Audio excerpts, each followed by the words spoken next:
Hi hello welcome to my channel అండి. So ఈ వీడియోలో ఏంటంటే ఇంటర్ సెకండ్ ఇయర్ ఫిజిక్స్లో ఇంపార్టెంట్ క్వశ్చన్స్ ఏంటి, 8 మార్క్స్ క్వశ్చన్స్ ఏంటి, 4 మార్క్స్ క్వశ్చన్స్ ఏంటి అని మనం డిస్కస్ చేద్దామండి. దాని తర్వాత నెక్స్ట్ వీడియోలో 2 మార్క్స్ ఏంటి, తర్వాత 2 మార్క్స్ ప్రాబ్లమ్స్ ఏంటి, 4 marks problems, gunshot 8 marks problems కూడా ఇవన్నీ కూడా మన ఛానల్లో మీకు ప్రొవైడ్ చేస్తూ ఉంటాను. సో వాచ్ చేస్తూ ఉండండి. సో ఫస్ట్ 8 మార్క్స్ క్వశ్చన్స్ వచ్చేసి మనకి క్వశ్చన్ నెంబర్ 19 అండి. క్వశ్చన్ నెంబర్ 19లో వేవ్స్ చాప్టర్ అన్నమాట ఇది.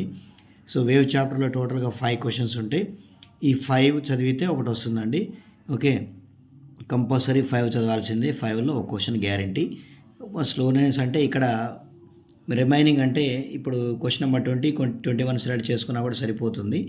ఓకే, 60 స్కోర్ చేసేవాళ్ళు మొత్తం చదవాల్సిందే. ఇక ఇది క్వశ్చన్ నెంబర్ 20 వచ్చేసి కిర్చాఫ్ లా అంటే current electricity chapter. Kirchhoff laws, Wheatstone bridge, potentiometer comparing two cells, potentiometer internal resistance అనమాట. ఈ 3 క్వశ్చన్లోంచి ఒక క్వశ్చన్ పక్కా అనమాట గ్యారంటీగా. సో నెక్స్ట్ న్యూక్లియర్ చాప్టర్లో nuclear reactor, law of radioactivity, carbon, nitrogen, proton cycle, ఇవి 3 చదవండి. సో ఇక్కడ ఈ 3 చదివితే సరిపోతుందండి. 6 క్వశ్చన్స్.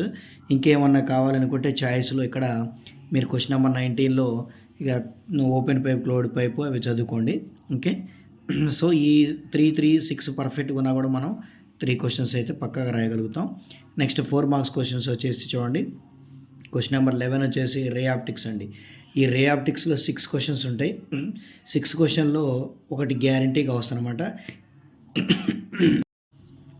సో ఈ 6 క్వశ్చన్స్ కూడా మీరు పర్ఫెక్ట్గా ఉంటేనే ఖచ్చితంగా మనకి ఈ 6 చాలా చాలా ఇంపార్టెంట్. ఓకే, నెక్స్ట్ వచ్చేసి క్వశ్చన్ నెంబర్ 12 వేవ్ ఆప్టిక్స్లో కూడా 5 క్వశ్చన్స్ ఉన్నాయి. Blue shift and red shift, expression for zero intensity, law of conservation of energy, తర్వాత రిజాల్వింగ్ పవర్ ఆఫ్ ఫైర్, తర్వాత పోలరైడ్ షీట్. సో ఇందులో మీకు పోలరైడ్ షీట్ కొంచెం వదిలేసినా కూడా 1, 2, 3, 4 అనేది చాలా ఇంపార్టెంట్. ఓకే, ఆ 1, 2, 3, 4లో ఒకటి వస్తుంది. నెక్స్ట్ క్వశ్చన్ నెంబర్ 13లో మీకు ఎలక్ట్రిక్ ఛార్జ్ అండ్ ఫీడ్స్ అనమాట. ఎలక్ట్రిక్ ఛార్జ్ అండ్ ఫీడ్స్లో కూడా 6 క్వశ్చన్స్ ఉంటాయండి. 6లో ఒకటి guarantee. Okay, inverse law, point charge and couple acting, dipole, axle line, equatorial line, gas law and importance. కన్ఫామ్గా 6 question నుంచి ఒకటి వస్తుందండి. అలాగే question number 14 electric potential and capacitance.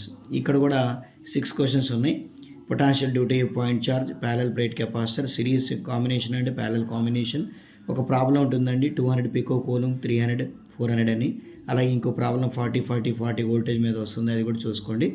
Energy stored in capacitor. Maximum 1 నుంచి 5 వరకు చూసుకోండి, చాలా చాలా ఇంపార్టెంట్. ఓకే, ఇందులో మోస్ట్ ఇంపార్టెంట్ ఏంటంటే ఇంకా ఫస్ట్ క్వశ్చన్ ఒకసారి చాలాసార్లు ఎగ్జామ్ అడిగాడు. Potential due to, point charge, parallel plate capacitor చాలా చాలా important. And next question number 15 వచ్చేసరికి మూవింగ్ ఛార్జెస్ అండ్ మ్యాగ్నెటిజం అండి. మూవింగ్ ఛార్జెస్ అండ్ మ్యాగ్నెటిజంలో మనకి ఈ Biot Savart law, Ampere law, magnetic due to, long straight conductor, revolving electron, E and V అంటే electric field and voltage, potential difference, velocity selector అండి, చాలా చాలా important. Already last year previous ఎగ్జామ్లో అడిగాడు వెలాసిటీ సెలెక్టర్. ఓకే, తర్వాత సైక్లోట్రాన్. ఈ 7 క్వశ్చన్స్లో ఒక క్వశ్చన్ గ్యారంటీగా వస్తుంది. మోస్ట్గా చెప్పాల్సిన అంటే ఇక్కడ బైర్డ్స్ అవుట్లా, యాంపియర్లా, రివాల్వింగ్ ఎలక్ట్రాన్ బాగా ఇంపార్టెంట్. ఓకే, అవి చూసుకోండి. నెక్స్ట్ క్వశ్చన్ నెంబర్ 16 వచ్చేసి ఎలక్ట్రోమాగ్నెటిక్ ఇండక్షన్లో టోటల్గా మనకి ఇక్కడ 3 క్వశ్చన్స్, ఇంకో 2 ప్రాబ్లమ్స్ ఉన్నాయి. సో ఆ 3 క్వశ్చన్స్లో ఒకటి question guarantee, eddy currents, motional EMF, expression for 2 mutual coaxial solenoids. Questions ఈ 3 క్వశ్చన్ నుంచి ఒక క్వశ్చన్ గ్యారంటీగా వస్తుందండి, పక్కా ప్రిపేర్ అవ్వండి. ఒకవేళ ఈ 3 క్వశ్చన్స్ ఇవ్వకపోతే మాత్రం ఈ 2 ప్రాబ్లమ్స్ అడుగుతాడు. మ్యూచువల్ ఇండియన్స్ సెల్ఫ్ ఇండెక్స్ మీద 4 హెన్రీ 30 వెబర్ అనే ఒక ప్రాబ్లం ఉండేయండి. సో అవి చూసుకొని నేను ప్రాబ్లం మళ్ళీ మీకు వీడియో చేస్తాను, ఏ ప్రాబ్లం చేయాలంటే అనేది, ఏం చేయాలనేది కూడా మీకు చెప్తాను. ఓకే, నెక్స్ట్ క్వశ్చన్ నెంబర్ 17 వచ్చేసి మనకి యాటమ్స్ అండి. యాటమ్స్లో ఈ క్వశ్చన్ చదివితే సరిపోతుంది.